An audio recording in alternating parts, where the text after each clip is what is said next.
Did you know that people observe verbal and nonverbal communication at the same time?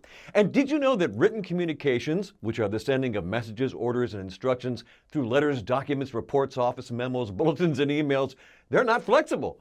Hi, I'm Zach Memis, and in this episode of Beyond Tech, I'm going to share with you some techniques we can use to understand and improve our verbal and written communication skills.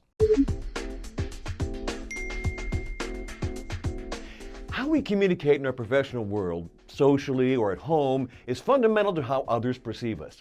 Whether we are addressing a live audience or writing a document, we are being observed as someone who is either passive, aggressive, or assertive in our communications. Now, if you're being passive, you might use language like, "I don't know, you decide," or "I don't care." Aggressive language would be, "my way or not at all," or "why can't you see it my way?"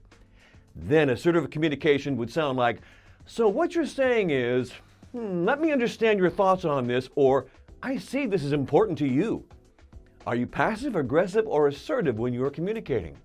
An assertive approach is best. Now, here are a few simple steps you can follow when verbally communicating, and this applies to online interactions and in person. As we're recording this episode, it's July 2020, so COVID considerations are still in effect.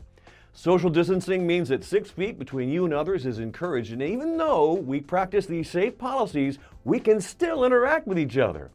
Please practice safe contact with everyone.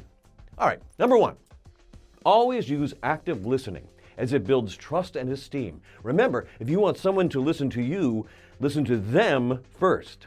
Number two, remember the listening, processing, thinking, and responding model. Number three, pause and take a breath before responding. Always respond rather than react. Number four, never interrupt. Show the person or persons you're talking to that you value them and are giving careful consideration to each and every word. Number five, use clarification language. How do you mean exactly? Let me see if I got this right. So what I heard you say was, etc.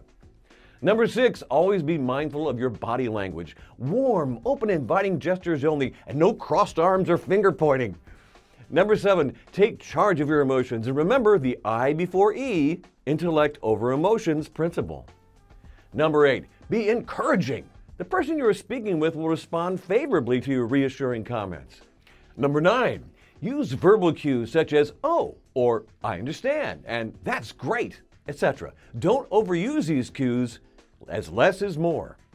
Number 10, finally have something worth saying. Make sure you are interesting, fascinating, and have sensitivity and you're knowledgeable on the subject at hand. Remember, everyone appreciates sincerity, so make sure you are authentic and invested in the communication. Now, under written communications, or the sending of messages, orders, or instructions in a written format through letters, documents, emails, reports, office memos, texting, and bulletins, as I stated earlier.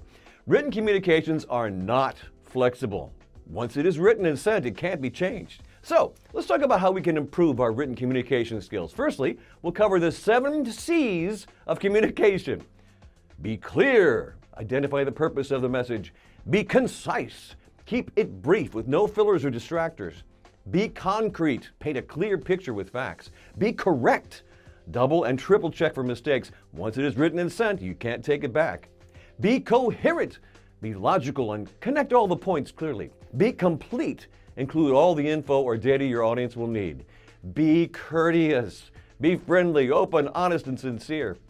If we apply the 7 C's to our writing, it will absolutely help us in our communications. And here are 5 more tips we can employ. Number 1, start writing on a daily basis. Really? Write a blog on a topic you find interesting or start journaling. Even social media can be a platform for some informed, useful writing. The more you practice, the stronger you become. Number 2, use online resources to improve your grammar. Thesaurus.com is a great tool, for instance. There is really no excuse these days to use improper grammar. Number 3, improve your vocabulary and spelling. Again, online resources are great as an aid. Try using verbiage that you would not usually use normally. Spelling gymnastics of sorts. Dictionary.com, very useful. Number 4, improve your reading skills. To write better, you have to read well. Why not read a book on improving your writing skills? A wonderful book is The Elements of Style.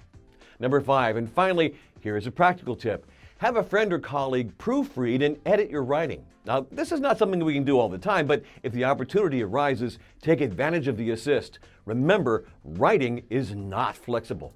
Anyone can become a better communicator, whether it's with verbal or written skills, and if you remember to help others first, they will respect and then help you. So, use your words wisely and make your communications welcomed.